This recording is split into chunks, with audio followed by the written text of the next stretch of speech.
Snuggle up now and let yourself get really comfortable. Let your pillow hold you. Let the blankets rest softly over you. Let your body find that little position that feels warm, safe, and easy to stay in for a while. For now, everything can wait until morning. This is a quiet little pause at the end of the day, where comfort comes first, and the rest of the world can slip gently out of mind. It feels good to simply be here, tucked in, cozy, and still. The room is quiet. The lights are low. Everything around you can begin to feel softer and more distant now. And only now, as you rest there, comfortable and warm, your eyes can begin to feel a little heavier. Nothing to solve, nothing to hold on to, only this quiet moment and the gentle feeling of sleep drawing closer, so everything can settle a little deeper into comfort tonight. The blankets feel warm and pleasantly heavy. Your breathing is easy. And if your eyes want to close before the story has even begun, that is perfectly all right. The night is calm, and sleep can come as soon as it wants.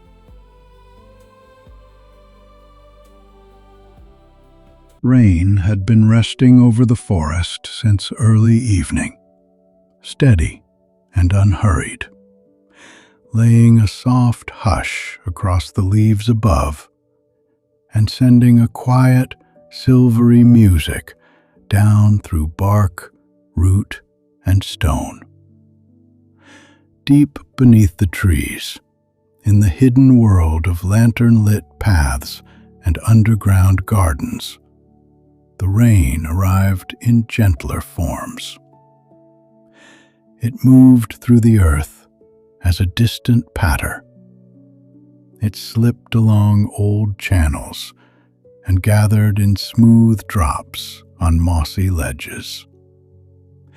It touched glass, wood, and curled fern tips with such patience that the whole evening seemed to settle around it. In the world beneath the trees, rainy nights were not noisy things. They were warm and dim and wonderfully slow.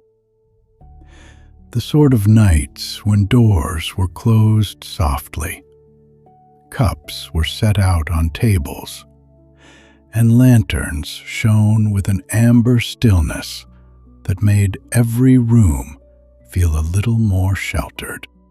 Along the winding passages beneath the roots, the evening was arranging itself in its usual comforting ways.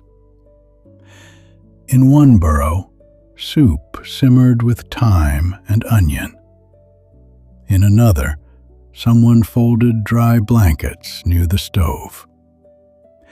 A pair of lanterns burned in a gardening room, where seed trays had already been covered for the night. Water traced delicate lines beside the pathways, and now and then a drop slipped from a root overhead and landed so lightly on the stones that it only added to the calm. Everywhere, the rain seemed to encourage quiet routines. Nothing needed to be rushed. Nothing needed to be bright. The night was content to arrive a little at a time. Pip was on his way home, with his small lantern held low in one paw, following a familiar path between moss-soft stones and sleeping root beds. He had spent the later part of the afternoon helping to carry bundles of dried thyme and clover leaf from one storeroom to another.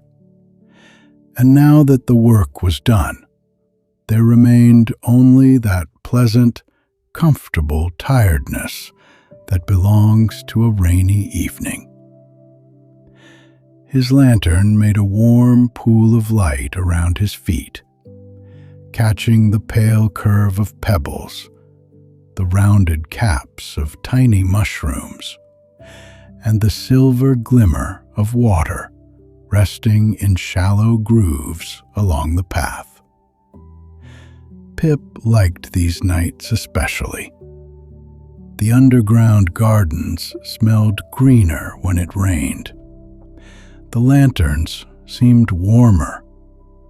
The long passages beneath the trees felt less like corridors and more like sheltered little streams of light leading everyone home. He moved slowly, listening as he went, to the softened patter far above, to the faint trickle of water near the wall, to the gentle creak of roots settling into the wet night. Ahead, one by one, the old lanterns along the lane offered their mellow circles of light, each one making a small island of warmth in the dimness. Now and then, the glow touched the edge of wet stone or found the polished curve of an old root. And for a while, Pip's walk was only that: lantern light, rain somewhere above, the quiet path beneath his feet, and the peaceful sense of the evening folding itself more closely around the world below. It was only when he entered an older stretch of the lane, where velvet moss had climbed halfway up the brick, and fern fronds hung low at the wall, that he became aware of another glow waiting softly ahead. Beyond a bend, behind a curtain of ivy and fern, an old lantern was shining again. Pip paused by the wall and let the sight settle around him. The old lantern was mounted on a curved iron post, nearly hidden by fern fronds, and its light was steady behind the misted glass, warm and golden, as if it had never gone dark at all. For years, it had belonged to the quiet edge of the lane, part of that gentle background of old things no longer in use, but still somehow cherished. Yet now it shone through the leaves with the same calm assurance as the lanterns in the well-tended passages. Rain hummed overhead. Tiny beads of moisture gleamed on the moss. The glass of the old lantern held its glow so softly that it seemed less like a signal and more like a room offering welcome from somewhere just out of sight.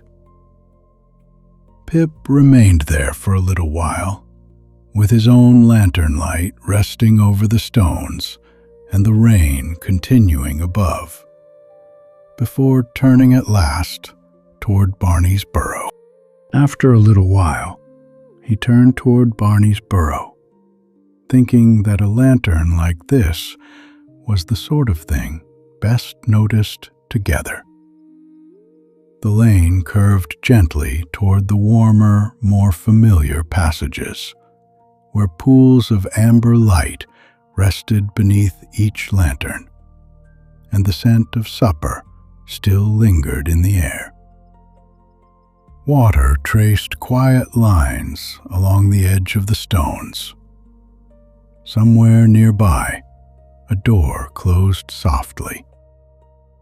By the time Pip reached Barney's round doorway, framed with polished roots, the rainy evening seemed even more settled than before.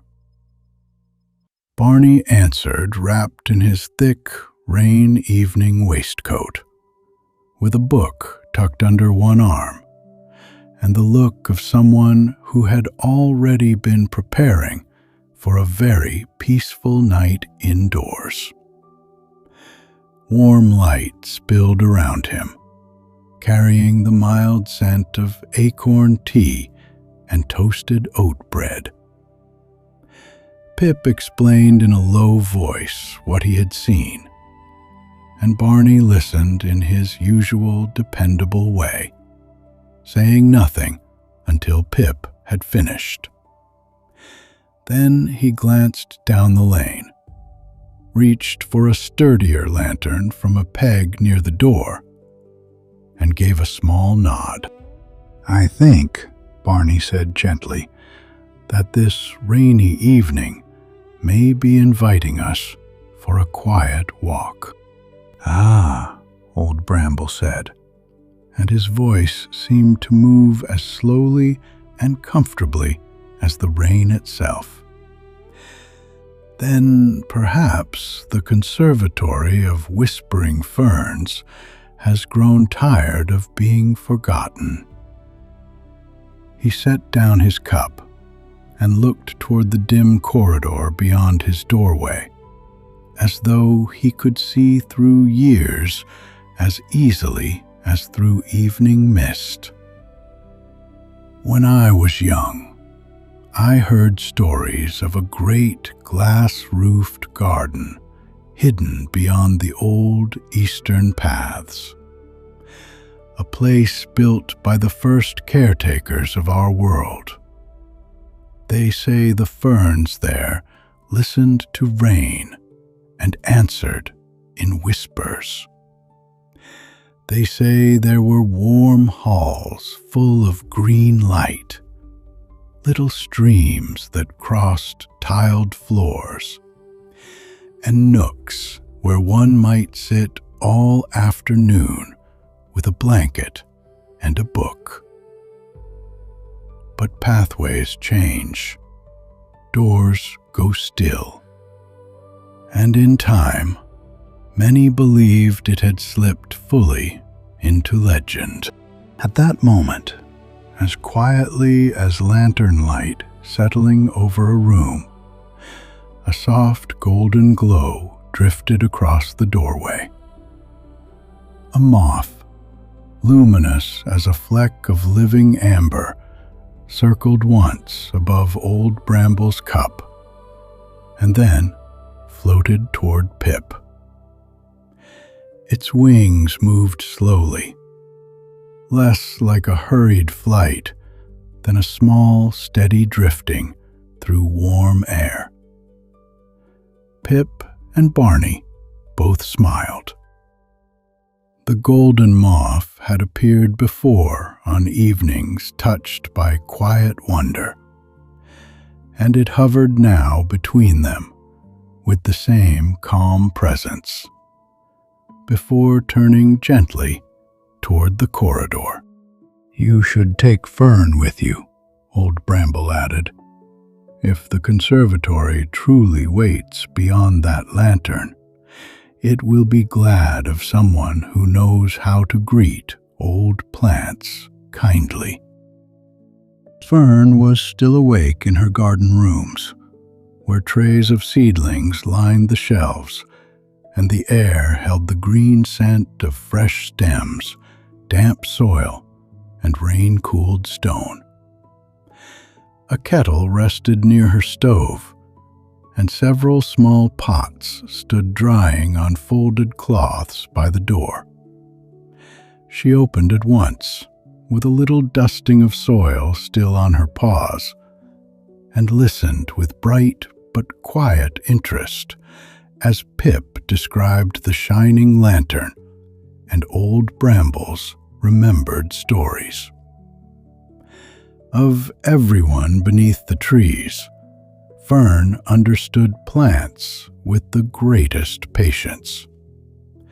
She noticed the lean of a stem toward warmth, the way one leaf sheltered another, the comfort certain flowers seemed to take from rain. When she heard the name of the conservatory, her expression softened into a deep, gentle happiness. She chose a shawl the color of sage leaves, tucked a tiny pair of pruning scissors into her pocket out of long habit, and joined them in the lane. Together they returned to the old lane. The forgotten lantern still shone. Its glow now seemed less like a puzzle and more like a welcome.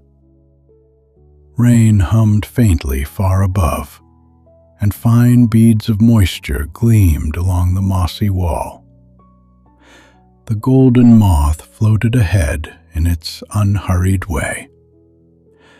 Beneath the lantern post, almost hidden by hanging fern fronds and a tangle of ivy stems, was a narrow seam in the wall that had gone unnoticed for many years.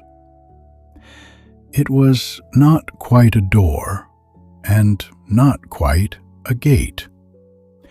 It looked more like a quiet line where stone had once learned how to open.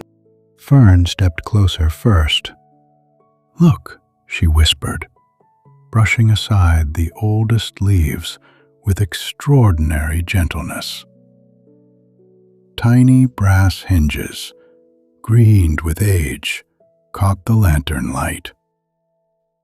Barney placed one broad paw against the hidden panel, not pushing hard, simply testing the patience of old wood and older stone. For a moment, nothing happened. Then, with the soft sigh of something relieved to be remembered, the seam widened.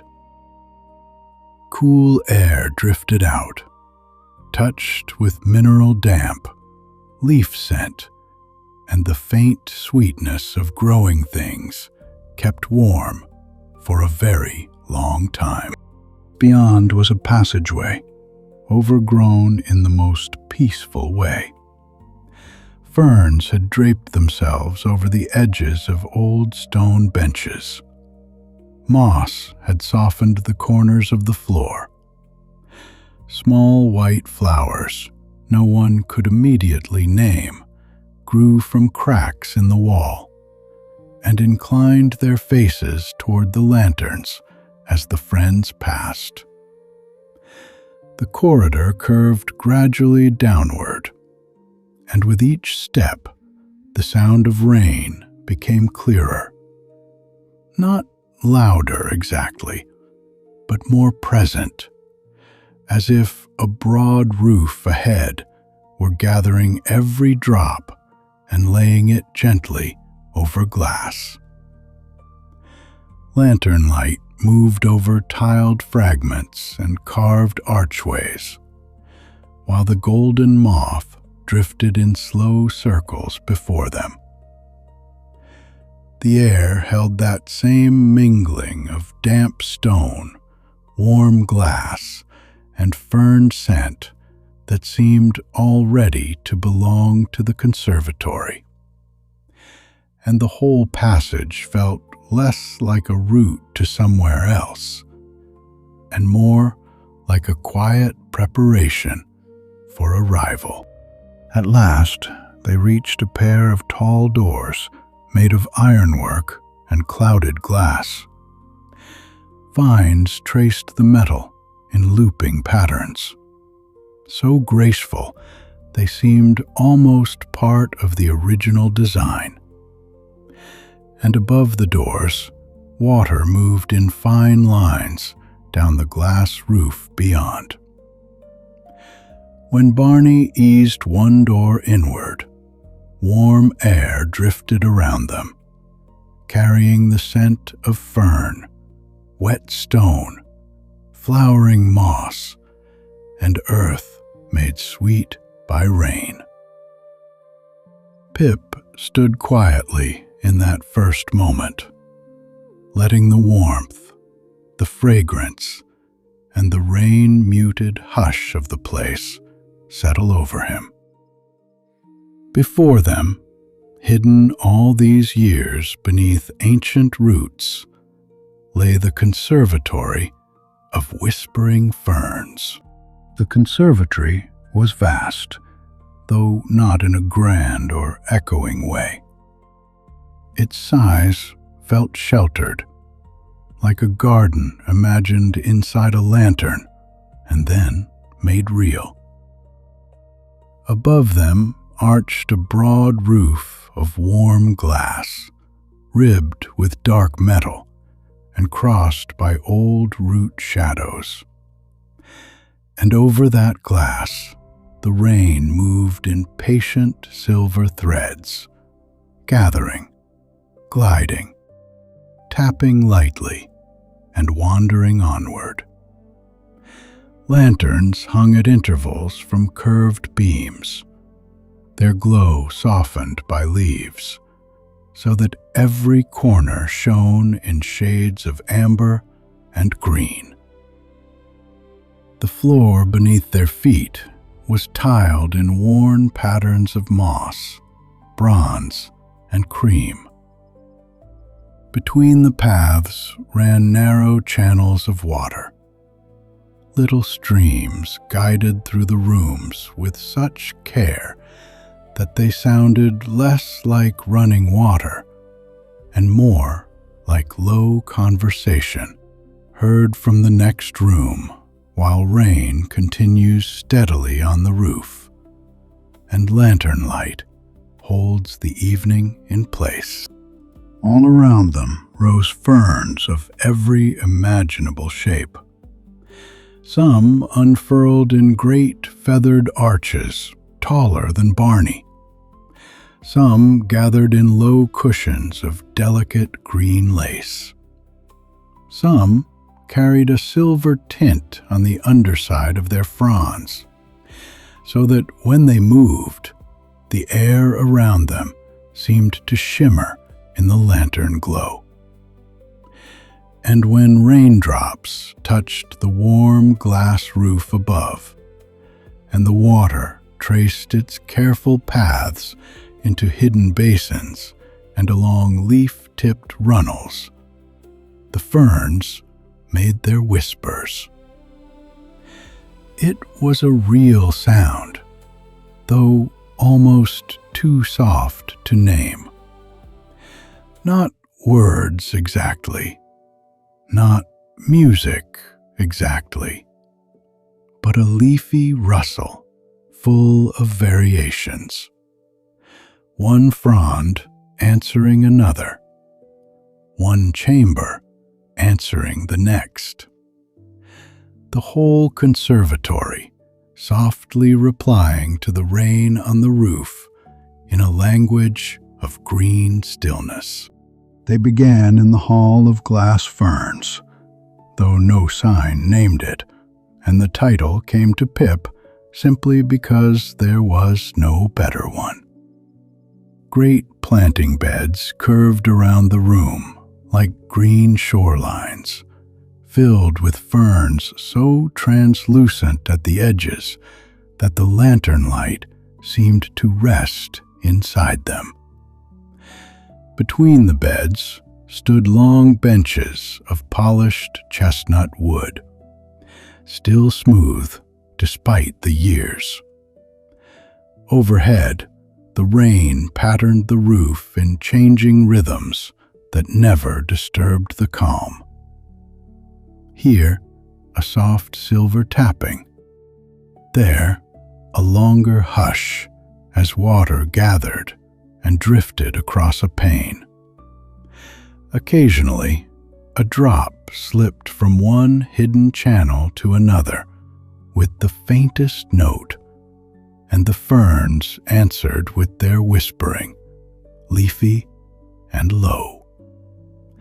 Fern moved from plant to plant with reverent delight, touching nothing at first, only observing. "They've been keeping one another company," she murmured. "Look how thoughtfully they've grown. No crowding, no struggle. They've made a home together." From there, the golden moth led them through an arch tiled with tiny green shells into a room warmer than the first. This one held long tables beneath the windows, each table crowded with pots, trays, glass cloches, and neatly arranged ceramic labels. Fern stopped with a soft little breath of astonishment. "A potting room," she said, smiling so fully that even Barney laughed quietly to see it. "An old potting room." The shelves were lined with dried seed pods, bundled twine, copper watering cans, and tools shaped for paws, much like their own. Many were tarnished, but none seemed abandoned in sadness. They felt paused, waiting for hands to return. On one table lay a row of small planters where moss had grown into velvety humps. On another, a tray of tiny blue mushrooms glowed with their own dim light, as if remembering some old instruction to keep watch. Pip wandered gently along the room's edge and found that every window held a different rain picture. One looked onto a slope of roots where water moved in shining threads like strings of beads. Another looked inward to a wall entirely clothed in moss and minute ferns that bowed slightly whenever a tiny drop reached them. The windows were latticed with slender iron branches, and the glass between them glimmered with mist and rain, turning everything beyond into something soft and painterly. The whole place invited quiet. Not silence exactly, because there was always water, always the hush of leaves, always the far delicate patter above the roof, and now and then the small click of fern lifting an old label or setting down a pot. But it was the kind of quiet that allows thoughts to grow gentler and unhurried.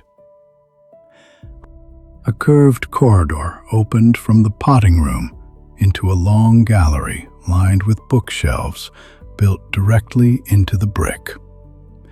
Here, the air was cooler and smelled faintly of paper, cedar, and old tea leaves. Cushioned alcoves had been tucked between the shelves, each with its own reading lamp and folded blanket preserved in cedar chests beneath the seats. Pip's lantern light moved across rows of weathered volumes, almanacs of underground blooms, journals of seasonal rains, hand-drawn maps of root chambers, collections of pressed leaves mounted with extraordinary care. The reading nooks were perhaps the most immediately comforting place Pip had ever seen. Rain trailed down the high windows. Fern fronds brushed the outer glass. A narrow stream ran under a little bridge at the center of the room, and the sound of it beneath the shelves, beneath the warm lamps, and beneath the steady rain on the roof gave the whole gallery the feeling of a thought drifting slowly toward sleep. Barney eased himself onto one of the cushioned seats and tested it with his usual practical seriousness. It was, apparently, excellent. "This room," he said, looking around at the lantern glow, the blankets, the books, and the rain crossing the glass in silver lines, "was designed by someone who understood evenings." Pip smiled and sat beside him for a moment, just to feel the deep comfort of the place. The cushion gave softly under his weight. The blanket beside him smelled faintly of lavender and dried fern. If one wished, one could stay there a very long time and ask nothing more from the world than the turning of a page and the continuation of rain. The golden moth drifted down the gallery, turned around a pillar thick with creeping ivy, and came to rest near a lower shelf close to the floor.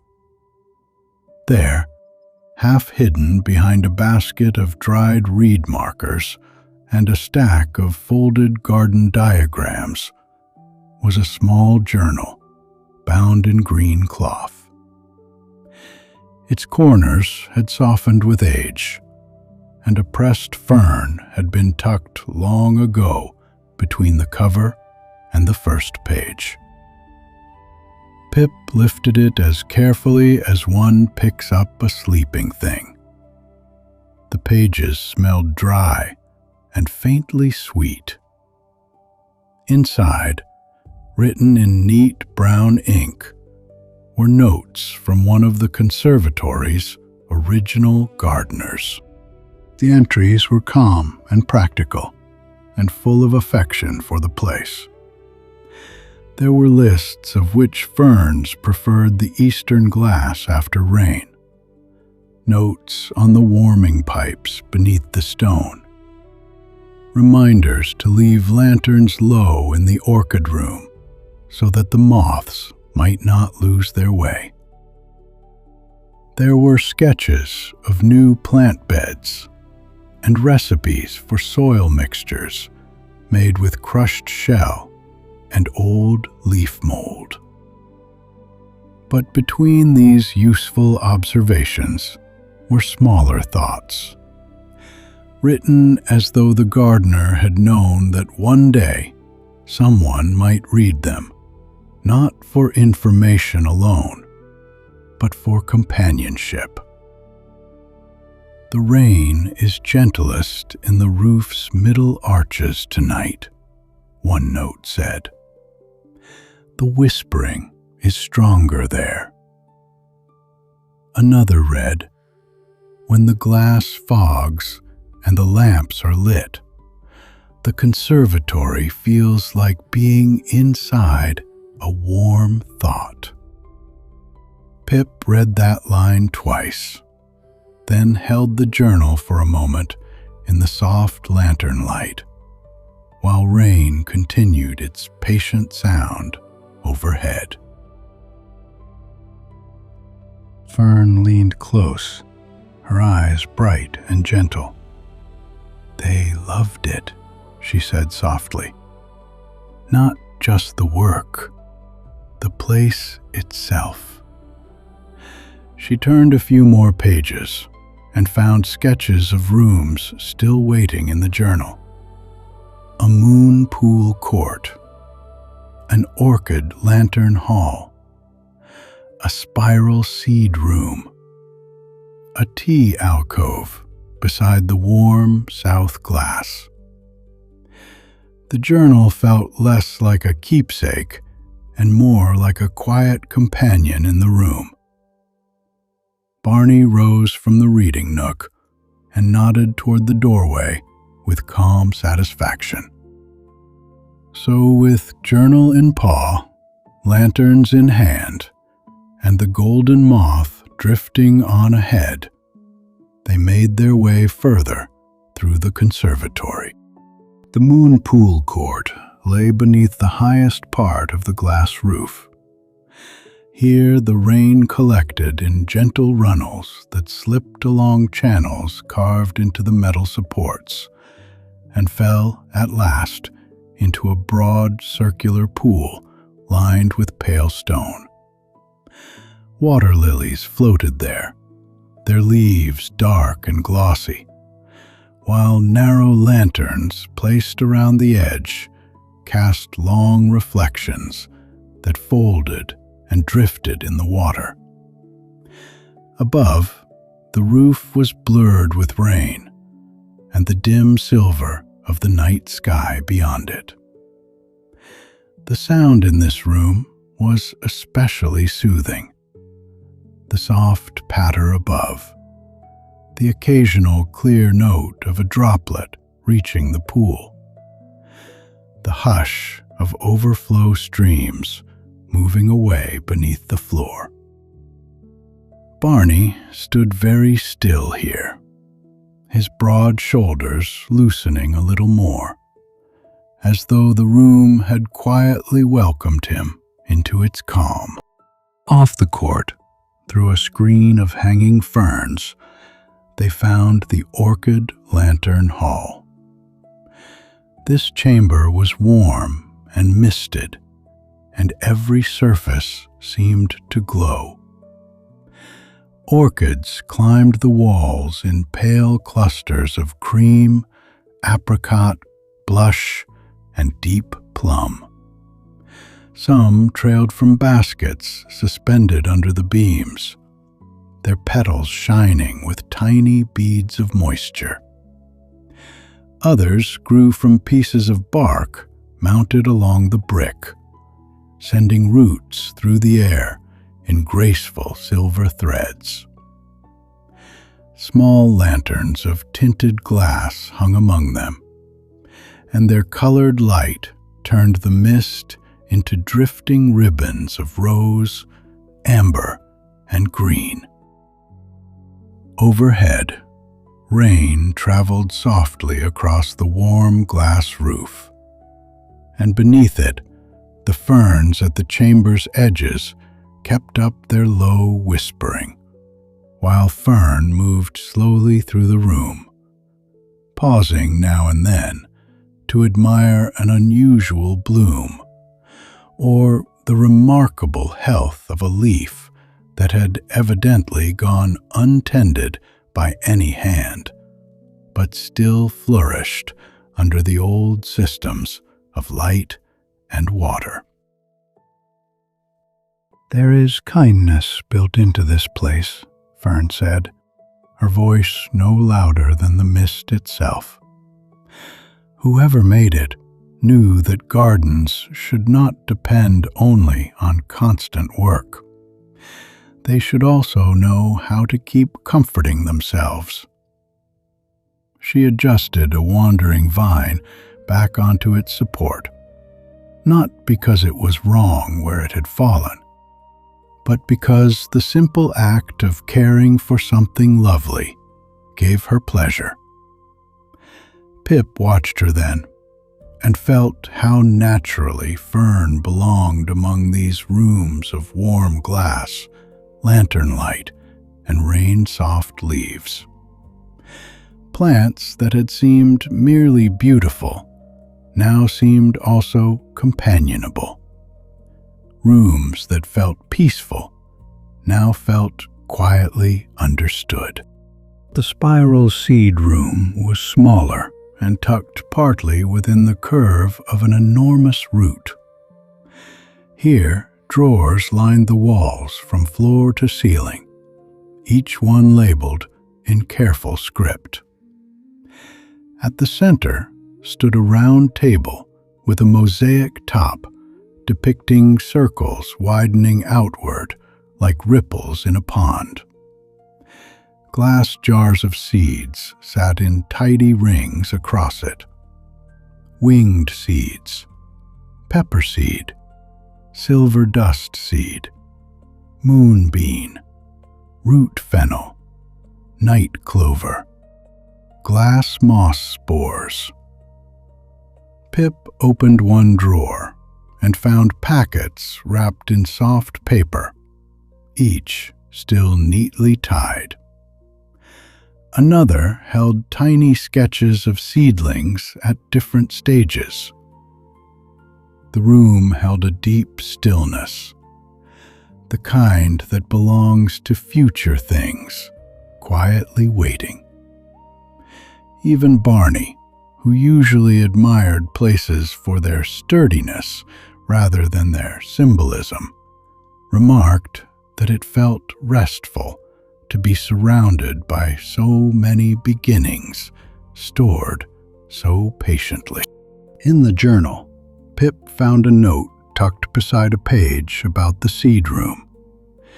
"Keep this place orderly, for a seed sleeps best when it knows where it belongs."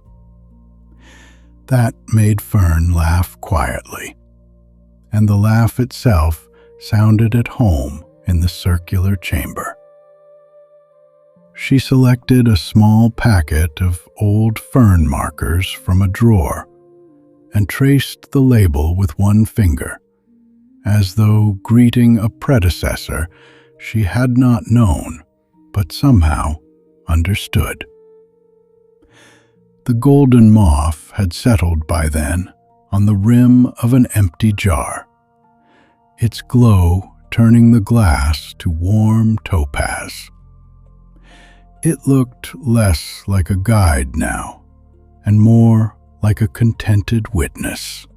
At length, they came to the tea alcove, and there the conservatory offered them perhaps its gentlest kindness. The alcove stood in a half-round bay of warm glass, looking onto a dense grove of whispering ferns. A little stove, cleverly vented through old brickwork, still held a trace of warmth in its metal. Shelves above it carried teapots, cups, and tins with faded labels. A table by the window wore a linen cloth patterned with stitched leaves, and around it stood 4 chairs, one smaller than the others, each with a cushion tied neatly at the back. Lantern light rested softly on the cloth, on the cups, on the misted panes. Beyond the glass, rain traveled in pearled lines through the dark green hush of the grove, and the ferns answered in their steady whispering. The sight of the room was so quietly welcoming that Pip felt for a moment as if the conservatory had been hoping not just to be found, but to be shared. Barney checked the stove and found a compartment beneath it, stocked long ago with dry fuel wrapped in waxed cloth. The old engineering of the place had kept everything ready. Soon a small, tidy fire was glowing. Fern discovered a tin of dried mint and another of chamomile, still fragrant when opened, protected all these years by careful seals. Water from a nearby warm tap filled the kettle, and before long, the alcove held a new layer of comfort. The hush of steeping tea, the curl of herbal steam, the clink of cups being set on saucers. Outside the bay glass, rain moved in pearled lines over the dark green world. The ferns beyond the window whispered steadily, as if content that their listeners had finally arrived. They sat there for some time with warm cups in their paws, saying only what the moment required. Pip read another page from the journal. Barney added a log to the stove. Fern looked through the rain-silvered window and named, in a low voice, the varieties of fern she recognized by silhouette alone. The golden moth hovered near one lantern, rising and falling lazily in the warm air. Nothing needed hurrying. There was no feeling that the night asked for anything more than this: warm glass, rain on the roof, whispering leaves, lantern light, and the quiet comfort of being together in a place that welcomed stillness. When they were ready, they carried their cups into one final chamber the journal called the Listening Walk. It was a long, gently curving path of smooth stone that wound between the tallest fern beds in the conservatory. Lanterns hung low here, so their light pooled on the floor and left the upper fronds in a soft, dreamlike dimness. The roof above sloped close enough for the rain to sound intimate, each line of water finding glass, each droplet joining the same steady lullaby. Along the path, little wooden seats had been placed at intervals beside the beds, each one facing a different arrangement of green. Some overlooked a small stream, braided with stepping stones. Some faced a wall of moss, patterned by tiny rivulets. One looked out through a great pane of rain-dappled glass toward the dark, root-bound world beyond, where the rainy night continued in calm and silence. Pip sat on one of the seats and opened the journal to its last written pages. The gardener's final entries were not sad, only full of trust. They mentioned needing to leave the conservatory for a time to help establish newer garden rooms nearer the central paths. They spoke of setting systems in order, lowering some lanterns, closing certain doors until another season. And then there was one final note, written carefully across the bottom of a page. If the old lantern wakes, the conservatory is ready to be found again. Let those who enter do so gently. Sit a while. Listen to the rain. The ferns will remember how to welcome you. Pip read the words aloud, and in the hush that followed, it seemed to him that the whispering of the leaves grew just a little fuller, as though the room itself approved. Later, as they wandered back toward the hall of glass ferns, the conservatory no longer felt forgotten in the lonely sense of the word. It felt private, preserved, patient.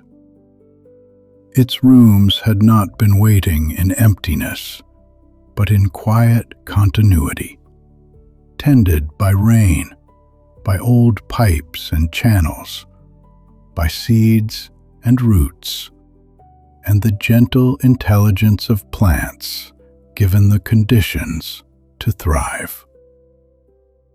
Fern said, softly and without ceremony, that she would like to return with fresh labels and cloths for the windows, and with time enough to learn the rhythms of every room.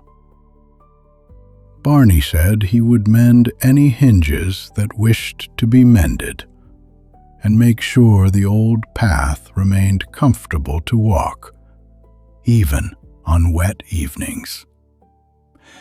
Pip, holding the journal, thought that he would like to come back often, simply to sit and read and listen.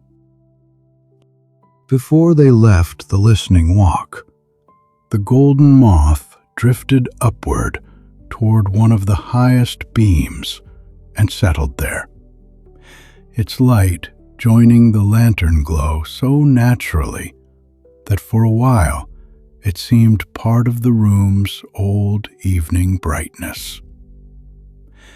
Pip thought the moth looked content. The conservatory had not returned with noise or fanfare. It had simply opened, as gardens often do, through weather, patience, and gentle notice.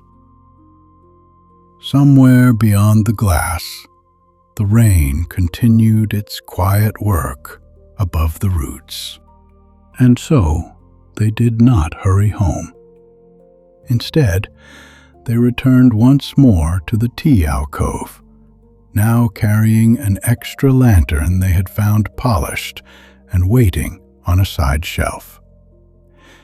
They lit it and set it at the center of the table.